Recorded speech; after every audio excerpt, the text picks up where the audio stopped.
So, hello, fellow Quakers.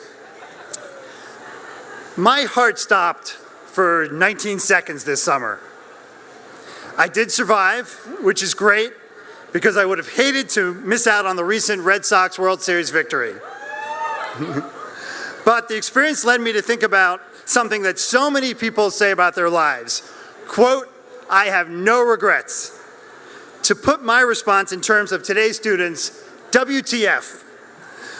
What does it say about our lives if we say I have no regrets?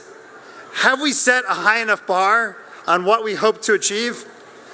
My liberal arts education in the college at Penn and the great teachers I had, Jack Reese, Tom Ehrlich, Drew Faust, Nick Constan, to honor just a few, taught me to look at my life and the world around me and challenge me to make it better.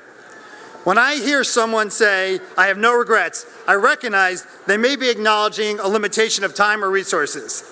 And I applaud the effort they hopefully made to make a difference in this world.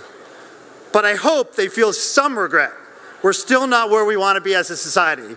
I know that's how I would have felt if my heart hadn't started up again. Thank you.